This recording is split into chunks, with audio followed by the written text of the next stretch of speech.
सुप्रभात प्यारे विद्यार्थियों।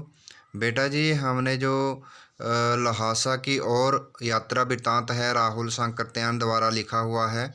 ठीक है बेटा, इसका हमने लेखक परिचय किया था और थोड़ा इसके बारे में संक्षेप में पढ़ा भी था। तो आज हम थोड़ा इसको विस्तार से पढ़ेंगे बेटा। ठीक है, पाठ के पात्र और उनका परिचय क्या है कि यह एक यात्रा वृत्तांत है। इसमें कोई पात्र नहीं है, सिर्फ जो लेखक है वो ही अपनी तिब्बत यात्रा का अनुभव है जो इसको वर्णनात्मक शैली में यानी वर्णन करके वो प्रस्तुत करता है इसमें। ठीक है, तो लहासा की ओर महापंडित राहुल सांकृत्यायन द्वारा रचित एक यात्रा वृत्तांत है। ठीक है, इसमें उन्होंने अपनी कब की यात्रा का वर्णन किया है 1929-30 ईस्वी में नेपाल से तिब्बत की यात्रा के दुर्गम रास्ते यानी कठिन रास्तों का रोमांचक वर्णन किया है, क्योंकि पहाड़ी रास्ते हैं वो। इसका सारांश इस प्रकार है। तो फर्स्ट पैरे में क्या है, नेपाल तिब्बत मार्ग का महत्व, यानी जो नेपाल और तिब्बत का रास्ता है उसका क्या क्या महत्व है इस पैरे में बताया गया है। यह नेपाल से तिब्बत आने जाने का मुख्य मार्ग है। जो ये फड़ी कलिंडपोड का रास्ता था पहले। ठीक है, ये खुलने से पहले भारत का व्यापार इसी रास्ते से होता था। नेपाल तिब्बत का मार्ग यह सैनिकों के लिए भी, सैनिकों का आना जाना लगा रहता था, इसलिए यहाँ इसका महत्व है। अनेक किले और चौकियाँ बनी हुई थी यहाँ। ठीक है, चीनी सेना भी यहाँ रहती थी। ठीक है, और फौजी मकान गिर चुके थे यहाँ। तो ये मतलब यहाँ इस रास्ते का बहुत महत्व है। ठीक है, सैनिकों के जरिए से।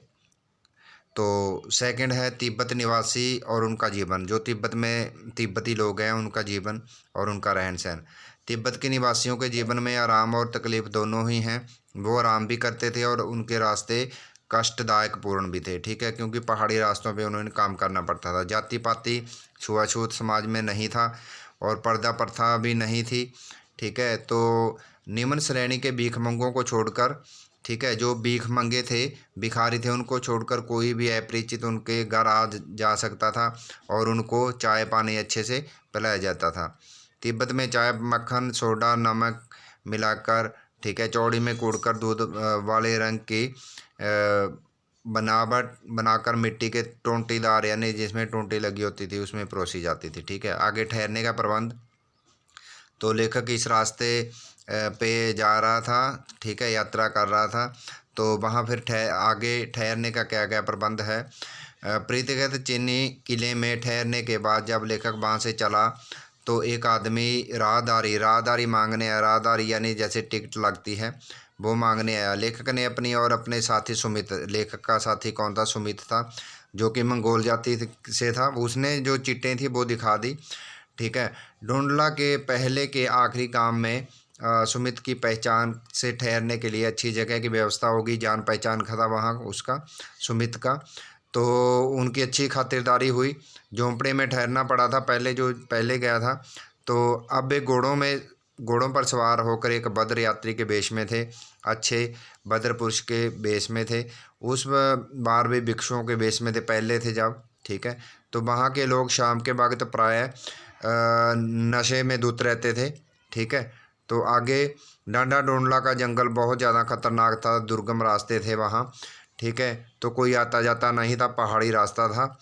तो वहाँ क्या था, जंगलों में दूर दूर तक कोई आदमी, किसी के दर्शन नहीं होते थे। बहुत ज़्यादा ऊंचाई थी और चोर डकैतों का रास्ता था, यानी खतरनाक रास्ता था वो। ठीक है, और आगे घोड़ों पर सवारी कर रहे थे वो। ठीक है, तो क्या है कि घोड़ों पर सवारी लेखक और उसके साथी को अगले दिन लंकौर पहुंचना था, इसलिए लेखक की राय से 2 घोड़ों पर सवार होकर 16-17 मील की ऊंचाई चढ़ने के लिए निर्णय लिया गया कि घोड़ों पर चलेंगे। ठीक है, दोपहर के समय वे लोग डांडे पर पहुंचे। समुद्र तल से कितना ऊंचा है, 17-18 हज़ार फीट की ऊंचाई पर रास्ता है। बर्फ़ भी बहुत पड़ती है वहाँ, हरियाली है उस रास्ते पर। ठीक है, पहाड़ बर्फीली चोटियाँ हैं, बहुत ज़्यादा तंग रास्ता है, दुर्गम रास्ता है, कठिन है।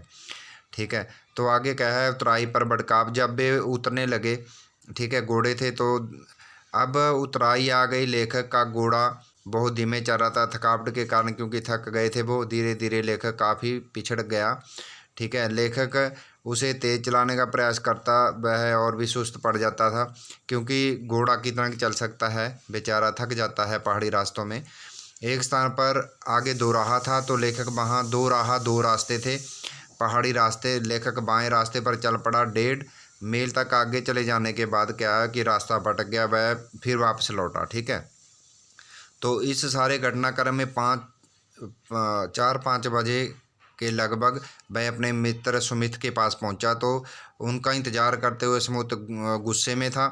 तो मंगोल जो सुमित था वो मंगोल, क्या कहते हैं कि मंगोल तो वैसे भी लाल होते हैं, पर गुस्से में वह और भी मतलब उसका चेहरा था जो वो लाल सुर्ख हो गया था। ठीक है, तो मैंने 2 टोकरी कंडे फूंक डाले, 3 बार चाय को गर्म किया। वो ये कहता है कि आप लेट हो गए, कहाँ चले गए थे। ठीक है, तो आगे क्या कहता है, लेखक ने सुस्त घोड़े की अपनी व्यवस्था बताई, तो वह शांत हो गया। ठीक है, उसने उनकी मजबूरी समझ ली और शांत हो गया।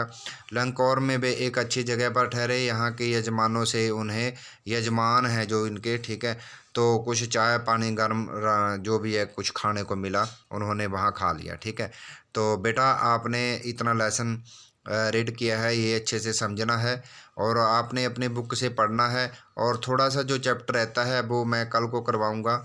ठीक है बेटा, तो ये अच्छे से आपने रीड करना है बेटा। ठीक है, ओके बेटा।